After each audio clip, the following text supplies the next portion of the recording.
यदि आप सैनिक हैं और अर्धसैनिक हैं तो आपके लिए इससे बड़ी खुशी नहीं हो सकती। हाँ जी दोस्तों, लिखा है सीधा, आप सीमा पर डटे रहो, परिवार का ख्याल हम रखेंगे। अब आपकी लड़ाई हम लड़ेंगे और हम फ्री लड़ेंगे। आखिर कौन सी लड़ाई है? यदि आप सीमा पर हो और आपका परिवार इधर किसी प्रकार की कानूनी लड़ाई लड़ रहा है, चाहे वो संपत्ति विवाद हो, भूमि विवाद हो, परिवार विवाद हो, किसी तरीके का हरासमेंट हो, तो अब आपको लड़ने की जरूरत नहीं है। यानी न्यायपालिका आपके लिए ये लड़ाई लड़ेगी। और इसके लिए बड़ा ऑर्गेनाइजेशन जिसको बोलते हैं NALSA, national legal services authority, ने पहल कर दी है, कल घोषणा कर दी है और कल एक मीटिंग भी हुई है। वहां पर हमारे कानून मंत्री अर्जुन राम मेघवाल और बड़े और घोषणा करने वाले हैं दोस्तों, यानी न्यायमूर्ति, न्याय के देवता सूर्यकांत जी। और ये सूर्यकांत जी अगले चीफ जस्टिस ऑफ इंडिया बनेंगे नवंबर में। उन्होंने कहा है कि मैंने अपने जीवन में यह देखा कि सैनिक 24/7 365 दिन हमारी सीमाओं पर डटे रहते हैं, बलिदान, त्याग सब कुछ करते हैं। और जब मैं देखता हूं वो छुट्टी पर आते हैं, कोर्ट में खड़े रहते हैं, कचहरियों के चक्कर लगाते हैं, क्योंकि उनका संपत्ति किसी ने हड़प ली, पारिवारिक विवाद हो रहा है, भूमि विवाद हो रहा है। अब मैंने कहा है कि एक ऐसी ये संस्था, सरकारी संस्था इसकी पहल करेगी। उनको न फीस देने की जरूरत है, न कोर्ट में चक्कर काटने की जरूरत है, इसकी लड़ाई हम लड़ेंगे। यानी मैं सलूट करता हूं जस्टिस, न्यायमूर्ति, न्याय के देवता सूर्यकांत साहब को। और जो बड़ा हमारा सौभाग्य है कि नवंबर में वो देश के 53वें मुख्य न्यायाधीश का पदभार संभालेंगे। तो आइए दोस्तों इस खबर को विस्तार से समझते हैं। सीमा पर डटे रहो, परिवार का ख्याल हम रखेंगे, ये हेडिंग है। योजना के तहत सैनिकों के परिवारों को जागरूक करने के लिए विशेष अभियान चलाया जाएगा। उन्होंने कहा है, अब इसका कथन है कि एक जवान 24 घंटे इस तरीके से सीमा पर डटा रहता है, अब वो अपनी संपत्ति, परिवार की रक्षा कब करेगा? इसके लिए उन्होंने कहा है नेशनल लीगल सर्विस अथॉरिटी करेगी, उसके नीचे DLSA, district legal service authority होगी, शिविर लगेंगे, अवेयरनेस प्रोग्राम होंगे, हेल्पलाइन नंबर इशू किया जाएगा और मुफ्त कानूनी सलाह होगी।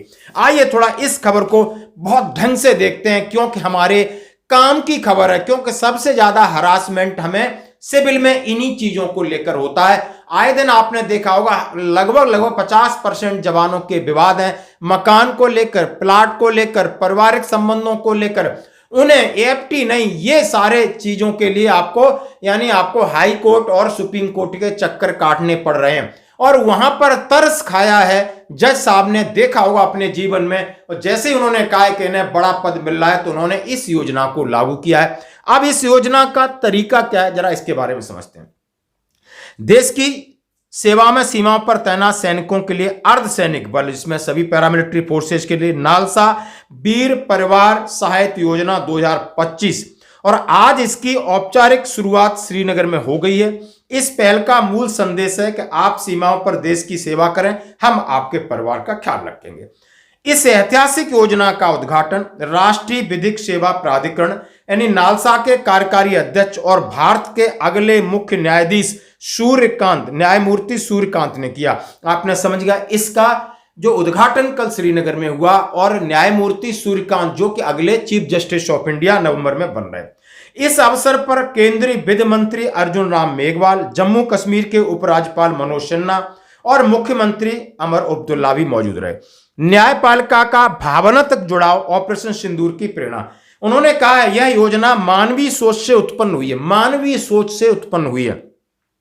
सूत्रों के अनुसार ऑपरेशन सिंदूर के बाद जब न्यायमूर्ति सूर्यकांत ने सैनिकों की कठिनाइयों, बलिदानों को करीब से देखा, उन्होंने महसूस किया कि कानूनी जगत को भी सैनिकों के परिवार की मदद के लिए अब सक्रिय भूमिका निभानी चाहिए। NDTV की रिपोर्ट के मुताबिक न्यायमूर्ति सूर्यकांत ने कहा, जब एक जवान देश की सीमा पर डटा रहता है, उसे भरोसा होना चाहिए कि उसके घर परिवार के अधिकारों की रक्षा देश की न्यायपालिका करेगी। उन्होंने सीधा सीधा कहा है, यानी उनके परिवार, उनकी संपत्ति की रक्षा देश की न्यायपालिका करेगी।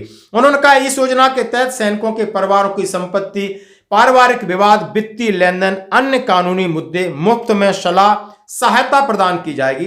नालसा ने देश भर में जिला विधिक सेवा प्राधिकरण के माध्यम से विशेष शिविर लगाएंगे, हेल्पलाइन नंबर स्थापित करने की योजना बनाई ताकि सैनिकों के परिजनों तक त्वरित और प्रभावी सहायता पहुंचाई जा सके। योजना की मुख्य विशेषता, यह योजना भारतीय सेना, बीएसएफ, सीआरपीएफ, आईटीबीपी, अन्य अर्धसैनिक बलों के जवानों परिवार के लिए लागू होती है। पारिवारिक विवाद, संपत्ति संबंधी भूमि समस्याओं जैसे जवानों को कोर्ट में उपस्थित रहने की जरूरत नहीं है।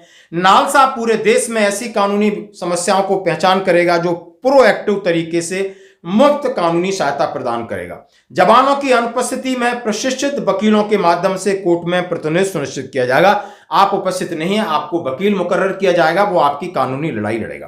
क्यों है ये योजना महत्वपूर्ण? भारतीय सेना अर्धसैनिक बल जवान दुर्गम क्षेत्रों में लंबे समय तक तैनात रहते हैं, जिससे वे अपने पारिवारिक कानूनी मामलों में शामिल नहीं हो पाते। कई बार अवकाश नहीं मिलता है, कई बार मुकदमे की सुनवाई नहीं हो पाती है, जिससे उन्हें कानूनी नुकसान उठाना पड़ता है। समय और पैसे की उनकी बर्बादी होती है और इसलिए ये कदम उठाया गया। भविष्य की राह होगी आसान। इस योजना को देश भर में लागू किया जाएगा। एक डिजिटल ट्रैकिंग सिस्टम भी तैयार किया जा रहा है ताकि हर एक केस की मॉनिटरिंग हो सके।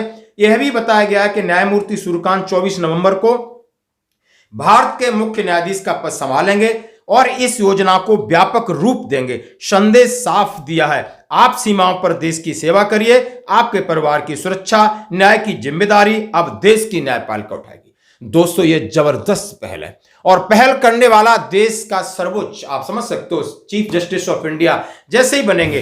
पहली मीटिंग भी हुई जो मैं आपके सामने रखना चाहता हूं, आप सीधा सीधा देखिए। आज जिसमें आपके साथ तस्वीर शेयर कर रहा हूं, हैदराबाद में।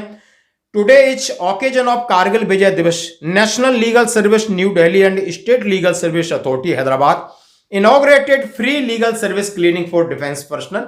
यानी दिल्ली से कुछ पदाधिकारी आए, हैदराबाद के लोगों ने मिलकर के ये एक क्लिनिक, यानी उनका फ्री लीगल सर्विस क्लिनिक का आयोजन किया। Ex serviceman and their family member at regional Sainik welfare office, उन्होंने कहा सभी लोग वहां पर उपस्थित रहे। Honourable chief justice K M. Koshy, the presence of Shri Ravi Gupta IPS, बड़े बड़े अधिकारी वहां पर शामिल रहे और उन्होंने कहा है कि virtual at national level inaugurated from Jammu, और इसकी जम्मू में इनॉग्रेशन हुआ है उसका वर्चुअल, और आप देख सकते हो, सीधी तस्वीरें भी आपके साथ में शेयर कर रहा हूं। तो दोस्तों, इससे बड़ी पहल क्या हो सकती है? अब मैं बात करूंगा कारगिल विजय दिवस की। हाँ जी दोस्तों, जैसे कि कल था, देश प्रेम की लहर थी, सेना और सैनिकों के कर्तव्य की सराहना की जा रही थी, शहीद सैनिकों को श्रद्धांजलि दी जा रही थी, उनके परिवार के प्रति गहरी संवेदना और उन्हें सम्मानित किया जा रहा था। और उन्होंने कहा है क्योंकि उन्होंने अपना, किसी ने पति, किसी ने बेटा, किसी ने भाई खोया है, और इसके लिए सर्विंग सोल्जर हैं या देश के युवाओं को देश प्रेम की एक नई ऊर्जा और प्रेरणा मिलती है। यानी राष्ट्र धर्म सबसे बढ़कर है, प्राण चले जाएं लेकिन तिरंगा नहीं झुकना चाहिए। और इसी के देखा होगा आपने कारगिल विजय दिवस के उपलक्ष्य में, जैसे हमारे चीफ ऑफ आर्मी स्टाफ ने क्या कहा वो मैं आपको सुनाऊंगा, और इसके साथ देश के महामहिम राष्ट्रपति महोदय, प्रधानमंत्री जी, रक्षा मंत्री जी और पूर्व सैनिकों ने अलग अलग प्रोग्राम किए। इंडियन वेटरन ऑर्गेनाइजेशन, पूर्व सैनिक संगठन है, अलीगढ़ में उन्होंने जबरदस्त अपना प्रोग्राम किया, देशभक्ति से ओतप्रोत स्कूली बच्चों के प्रोग्राम किए। और करौली में, राजस्थान के अंदर आप देख सकते हो, प्रतापगढ़ की बात, पंजाब की, हिमाचल की, उत्तराखंड की पूर्व सैनिक आज यानी समाज में ये प्रेरणा देने में कामयाब हो रहे हैं कि देशभक्ति से बढ़कर कुछ नहीं है, और सेना है तो देश है। दोस्तों, ये देखिए वीडियो। धन्यवाद। कारगिल में हमने केवल युद्ध नहीं जीता था, हमने सत्य, संयम और सामर्थ्य का अद्भुत परिचय दिया।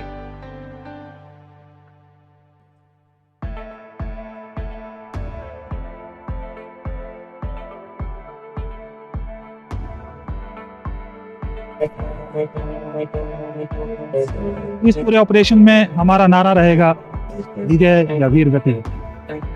या तो हम विजय हासिल करेंगे या वीर गति को प्राप्त होंगे। मैं पाकिस्तान के बार मतलब बहुत बुरी तरह मारना है, और उस मारा तो हम बताएं वहाँ एक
चौहान साहब मैं से गुजारिश करता हूँ कि नीचे कदम देके खासा बैठे हुए